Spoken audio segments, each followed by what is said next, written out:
Kita akan pantau proses situasi rekapitulasi suara di kantor KPU RI. Bagian lain kantor KPU RI sudah bersiap jurnalis Kompas TV, ada nih Putu Trisnanda. Selamat sore Putu.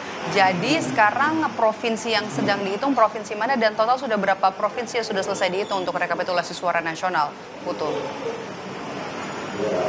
Ya, selamat sore, Medan dan juga saudara. Pada sore hari ini, setelah tadi sempat sidang pleno ini di break terlebih dahulu atau diistirahatkan terlebih dahulu, ini sudah memasuki 2 provinsi lagi yang memang sudah terjadwal untuk kemudian dilakukan rekapitulasi. Yang masih saat ini berjalan adalah penghitungan di tingkat pileg atau legislatif untuk Sumatera Barat dan juga Sulawesi Selatan. Sementara untuk Sulawesi Utara dan juga Bengkulu ini sudah selesai, baik itu untuk rekapitulasi di tingkat pemilihan presiden ataupun juga di tingkat legislatif.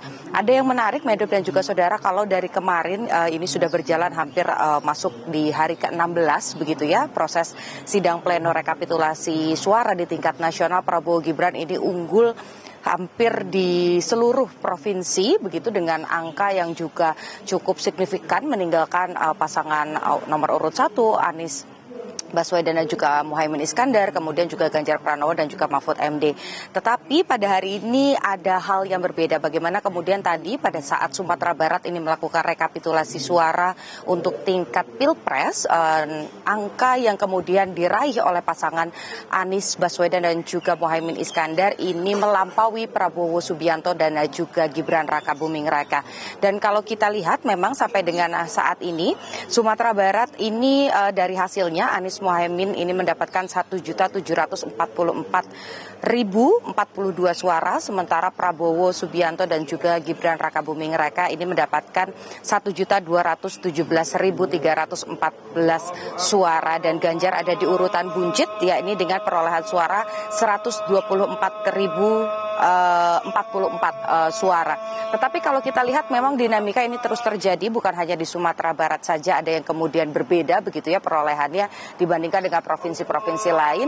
Ada juga Bengkulu yang tadi sempat disampaikan ada keberatan dari KPU daerah tingkat provinsi begitu ya. Ketua KPU tingkat provinsi Bengkulu ini menyampaikan di tingkat provinsi saksi dari kubu 01 dan juga 03 atau dari Anies dan juga Ganjar ini tidak mau tanda tangan, artinya menyatakan keberatan karena tidak setuju dengan hasil perolehan ataupun juga proses pencoblosan yang sudah dihitung di tingkat provinsi. Bagaimana kemudian ada dugaan kecurangan terstruktur masif begitu ya, atau TSM, ini yang membuat saksi-saksi ini tidak mau menandatangani hasil pleno di tingkat provinsi. Tetapi meski demikian tadi pada saat dibahas di tingkat provinsi, KPU RI yang dipimpin oleh Hasyim Asyari sidang plenonya ini tetap mengesahkan hasil dari proses rekapitulasi dengan catatan keberatan-keberatan yang nantinya juga bisa dibahas ataupun juga ditindaklanjuti. Tetapi kalau kita lihat bagaimana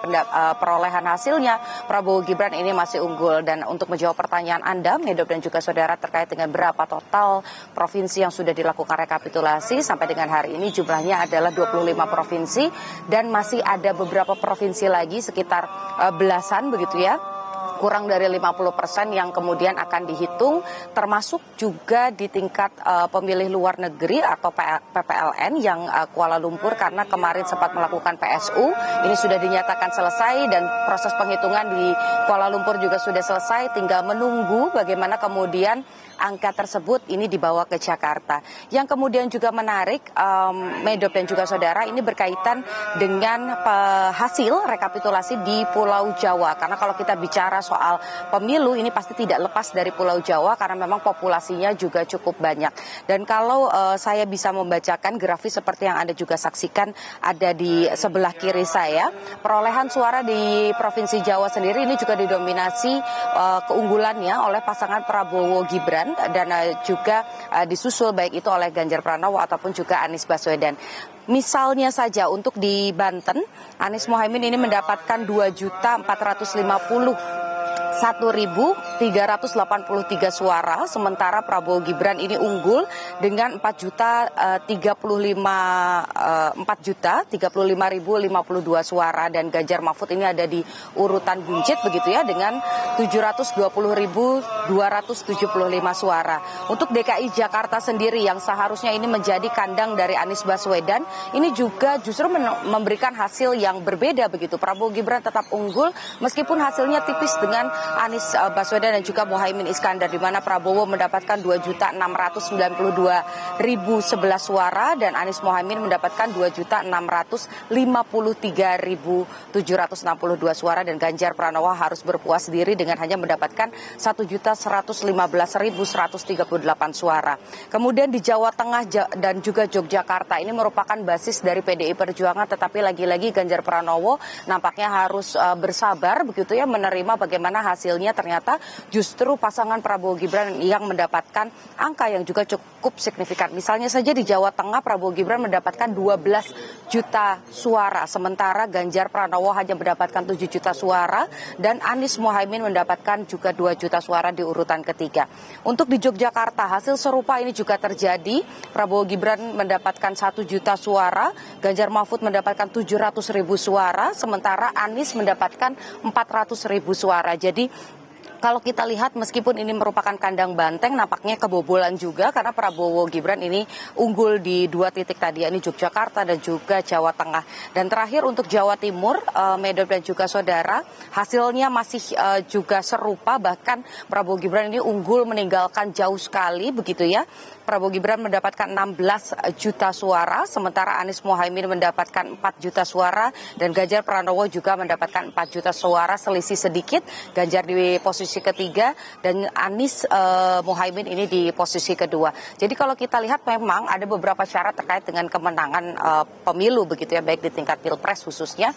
Ini selain mendapatkan suara yang juga cukup banyak, persentase yang juga cukup banyak, suara untuk memenangkan provinsi 20% ini juga harus didapatkan oleh pasangan calon begitu untuk keluar sebagai pemenang. Dan jadi kalau kita lihat sampai dengan sekarang sudah memasuki 25 provinsi dari 38 yang melaksanakan pemilu, Prabowo Gibran ini unggul bukan hanya dari persentase secara suara tetapi juga dari wilayah provinsi. Nah, kita nantikan dari sisa belasan provinsi yang nantinya akan dihitung apakah akan ada sesuatu yang berbeda atau justru kita lihat di luar proses penghitungan rekapitulasi di KPU ini juga berjalan begitu ya, proses angket misalnya di DPR di tingkat legislatif, ada juga yang mau mendorong untuk kemudian melakukan tindakan hukum lewat MK begitu, menggugat lewat MK. Apakah nanti cara-cara tersebut juga bisa berpengaruh terhadap hasil yang nantinya harus diumumkan oleh KPU pada tanggal 20 Maret 2024. Kita nantikan bagaimana perjalanan pemilu 2024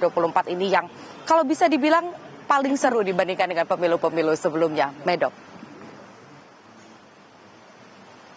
Baik, terima kasih. Paling seru kita nantikan tanggal 20 Maret 2024. Terima kasih ulasan lengkap jurnalis Kompas TV Niputu Trisnanda langsung dari kantor KPU RI.